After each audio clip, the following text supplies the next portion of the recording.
certain discrete energy equals mass times the exact speed of light squared. The basic minimum Theoretical value. particle Energy physics from attempts attempts to to develop embody models models occupy different areas and mathematical tools to understand quantum current entanglement experiments and and physical predictions for phenomenon the which occur future. in pairs or groups In of addition to the particles. false Its Boolean generator value, interacting Boolean with expression evaluates as state. false the following: Each particle null, cannot be 0, and described undefined independently values. from the state of the others. E equals mc squared.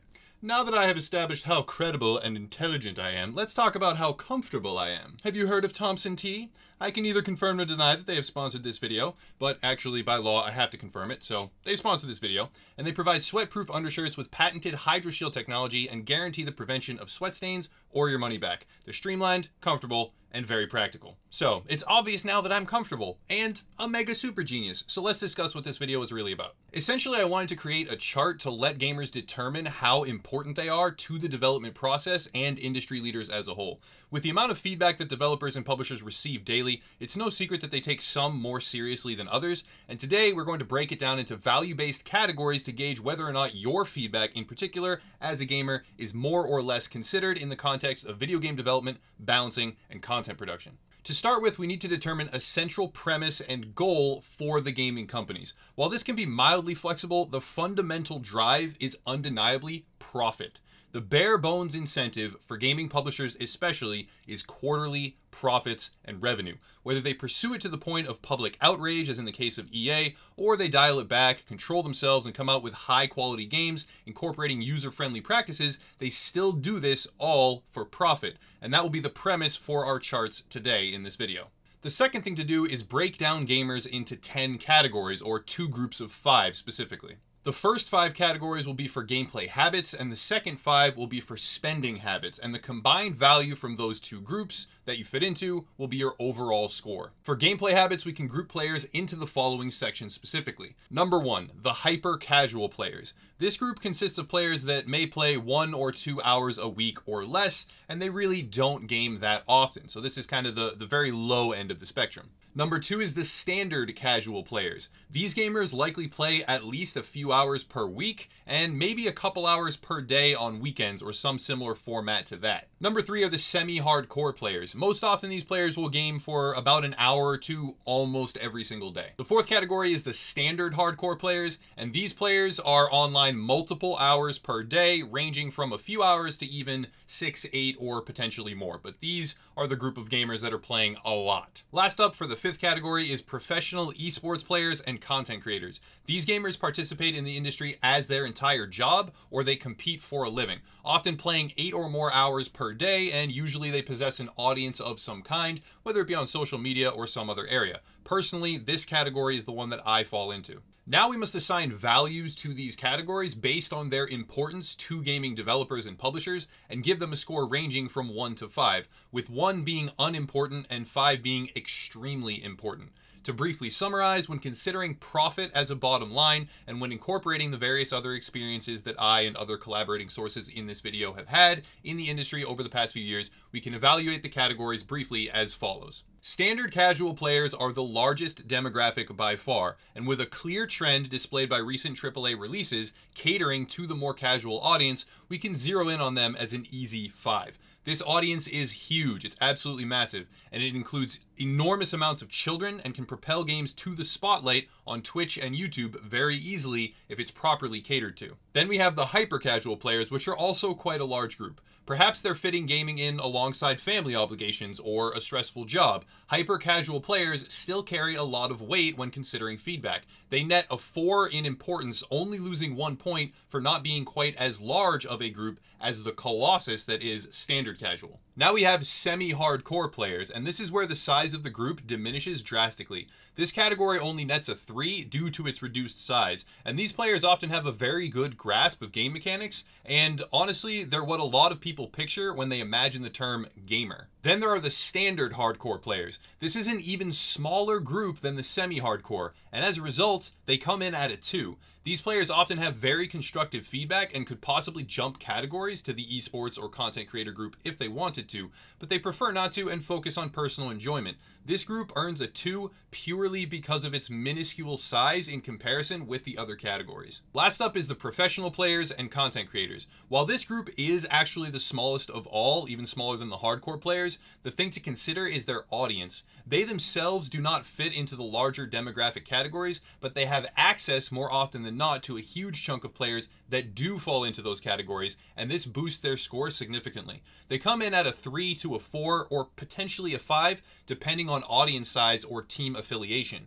A high-profile creator with millions of followers would be a 4 or a 5, but a small creator with maybe 1,000 followers would be a 3. Since this is such a small group, I will leave it at that and let them decide their own score based on their personal analytics. Now that we have the first set of 5 nailed down, remember the score that you've got based on your category or which group that you fall into personally. With that number in your mind, we move on to spending habits, which is the next set of categories. First of the 5 is minimum spending. These gamers purchase games very infrequently and never purchase new titles. They will play a $5 game that they got on sale for hundreds of hours before moving on, and sometimes they can be called completionists as well, hunting down every achievement or item in each game that they play for maximum longevity and enjoyment. The second group is light spending. These players will sometimes purchase new releases, though infrequently, and they are more likely to wait for a sale or a price drop, most of the time picking up used games or other bargain deals. Perhaps restricted by hardware at times and lacking the machine to run the more graphic intensive games, they will focus on each purchase and get really good value for their dollar. The third group is moderate spending. This is where you have gamers that will often buy new releases, and sometimes, once in a blue moon, they might pre-order something.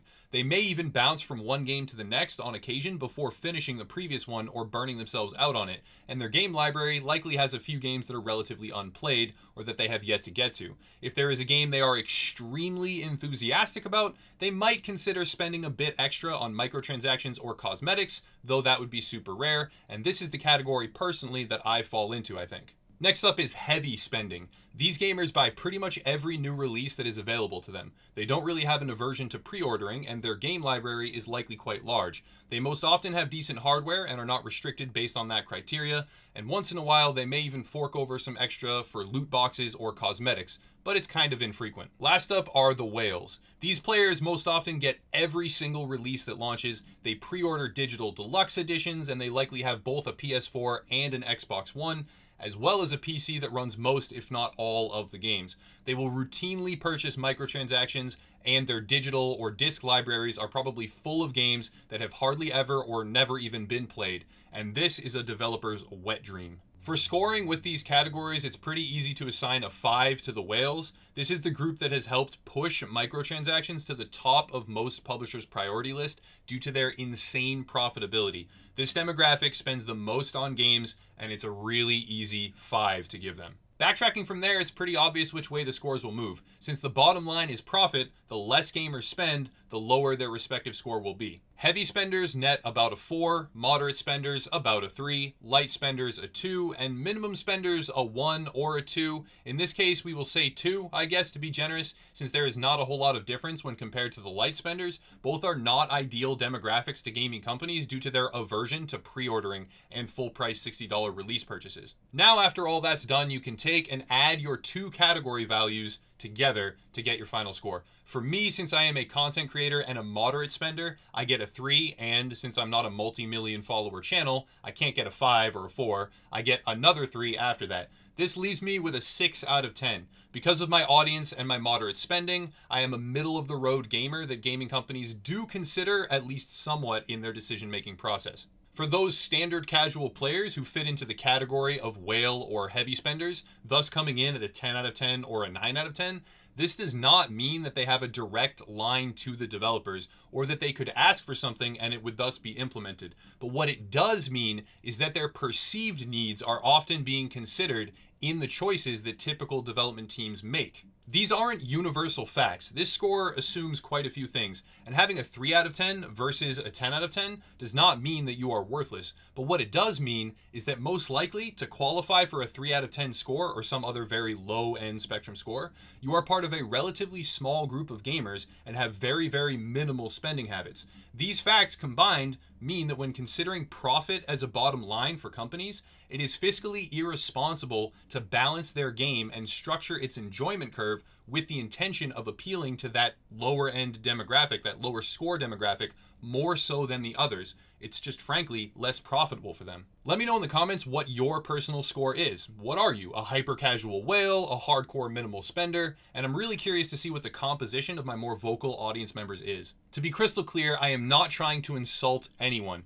I am not saying that one group of gamers is better than another, but what I am saying is that in a capitalist society and a capitalist gaming industry where these companies care about bottom lines, revenue, and profit, there are certain groups that are more important to them, and those groups are considered more heavily when they're making these monetization decisions, or they're deciding the timeline for games, or the way to balance them and which audience to appeal to. So I thought it would be fun if you could determine which demographic and which group you fall into.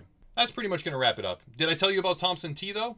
I might have. I did in the beginning, in fact. But as I grow the channel and develop relationships with different brands, I feel it's important to prioritize high quality products. I'm wearing one right now, and since I get way too competitive and sweaty during some matches, especially when I rage, it's fantastic for making sure that when I go out in public after that, I don't have sweat stains or something similar. There's a link down in the description below, and they have a really confident and well-deserved guarantee, so consider checking them out if you need sweat prevention undershirts. There's also a 25% off promo code that they've hooked up the upper echelon community with, so there's something too. As always, check out the other links down below if you want to get involved with the upper echelon community, our gaming forums, social media groups, and even the Twitch channel for the infrequent live stream where I act like an idiot in real time, so tune into that if you have any interest. But thanks for watching, everyone. Have a nice night.